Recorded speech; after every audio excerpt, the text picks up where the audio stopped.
क्या सिर्फ कागजों पर कानून सभी के लिए एक है? हकीकत में नहीं। क्या हमारे देश के राजनेता फौजी और उनके परिवार वालों के लिए झूठी संवेदना प्रकट करते हैं? असलियत में उन लोगों को इन चीजों से कोई मतलब नहीं होता है। क्या सरकार और प्रशासन देश के कानून से बड़ा है? आप जानते हैं मनीष कश्यप चेन्नई के मदुरई जेल में बंद है। उन पर बिहार में भी कुछ मुकदमा दर्ज है। उसी सिलसिले में उन्हें बिहार के चंपारण कोर्ट में हाजिर होना था। 4 तारीख बीत जाने के बाद वह कोर्ट में हाजिर नहीं हो पाए। इसके पीछे जो दलील दिया गया वह बहुत ही हास्यास्पद है। बिहार सरकार कहती है कि मनीष कश्यप का फैन फॉलोइंग काफी अधिक है, जिस कारण उनकी सुरक्षा में 600 पुलिसकर्मियों की आवश्यकता है। इतनी संख्या में पुलिसकर्मियों को मुहैया करा पाना हमारे लिए संभव नहीं है। कभी सरकार कहती है मनीष कश्यप को बिहार आने से यहाँ की विधि व्यवस्था अस्थिर हो जाएगी। तब सरकार से एक सवाल कि जब योगी, मोदी, राहुल गांधी, अमित शाह जैसे बड़े नेता बिहार आते हैं तब उनकी वजह से यहाँ की विधि व्यवस्था पर कोई असर पड़ता है या नहीं, या उनके सुरक्षा में पुलिस कर्मियों को तैनात करना पड़ता है या नहीं? अगर यह देश का कानून सभी के लिए समान है तब बिहार सरकार को एक कदम उठाना चाहिए कि कोई भी व्यक्ति हो, चाहे वो आम हो या खास, किसी के भी सुरक्षा में अत्यधिक पुलिस बल का उपयोग नहीं किया जाए। लेकिन मैं जानता हूं और आपको भी पता है कि ऐसा कुछ नहीं होने वाला है। सारा कानून मनीष कश्यप पर ही लागू किया जाएगा और साथ में प्रताड़ित भी। जब संविधान में ऐसा कानून है कि कोई भी अभियुक्त 1 तारीख को सशरीर उपस्थित होगा, उसके बाद ही अन्य माध्यम का उपयोग किया जाएगा जैसे वीडियो कॉन्फ्रेंसिंग इत्यादि। लेकिन यहाँ कानून को किसे पड़ी है? मनीष कश्यप का दमन करने के लिए। अगर कानून का भी दमन करना पड़े तो लोग करने से पीछे नहीं हट रहे हैं, क्योंकि चंपारण कोर्ट ने पहले ही कह दिया है यह तमिलनाडु प्रशासन के द्वारा कंटेम्प्ट ऑफ कोर्ट है। लेकिन हमारे देश का दुर्भाग्य देखिए, जहां संविधान को पूजा जाता है वहां संविधान की बात ही नहीं माना जा रहा है। जिस संविधान की दुहाई देकर मनीष कश्यप को गिरफ्तार किया गया,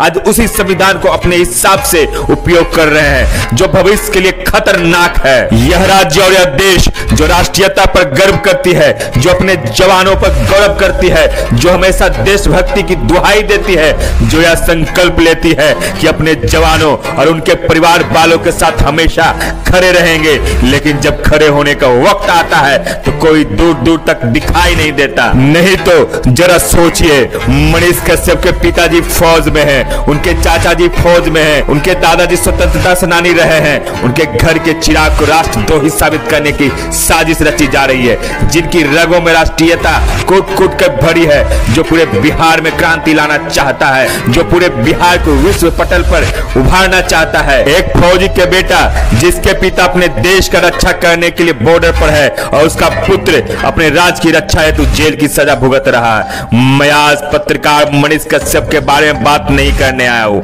नए इंजीनियर मनीष के बारे में।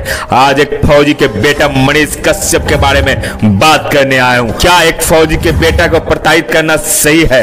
क्या पूरे बिहार को इस फौजी के बेटे के साथ खड़ा नहीं होना चाहिए, या उन नेताओं के इस फौजी के बेटे के साथ खड़ा नहीं होना चाहिए जो हमेशा सैनिकों का साथ होने का वादा करते हैं और दिखावा भी? जब भी कोई सैनिक शहीद होता है तो लोग लाखों की भीड़ लगा देते हैं, लेकिन आज एक सैनिक का बेटा और उसके पत्नी दर बदर भटक रही है, रो रही है, तड़प रही है, आप सभी से गुहार लगा रही है और कह रही है कि मेरा निर्दोष बेटा को जेल से बाहर निकाल दो। सैनिकों के लिए स्नेह और प्रेम दिखाने वाले लोग कहां गए? क्या सैनिकों के लिए प्रेम स्नेह उन्हें शहीद होने के बाद लोगों के दिल में उत्पन्न होता है? अगर नहीं तो फिर मनीष कश्यप और उनके परिवार वालों के लिए आपके दिल में वह प्यार क्यों नहीं उमड़ रहा है? अगर नहीं उमड़ रहा है तो इसका मतलब साफ है कि आप लोग दिखावे के लिए सैनिकों की शहादत में जाते हैं, सैनिकों के सब पर फूल माला चाहते हैं। आप लोगों को न सैनिक से प्यार है और नहीं उनके परिवार वालों से। जरा कल्पना करिए उस फौजी पिता के बारे में जो बॉर्डर पर दुश्मनों के गोलियों का सामना करने के लिए अपने 56 इंच का सीना हमेशा तैयार रखता है, लेकिन उसके देश के भीतर उसके परिवार पर षड्यंत्रकारी नुमा गोली चलाया जा जा रहा है, लेकिन वह विवश होकर सिर्फ देख रहा है, कुछ नहीं कर पा रहा है, मजबूर है। वह रो रो कर खुद से पूछ रहा है, क्या गलती थी हमारे और हमारे परिवार की?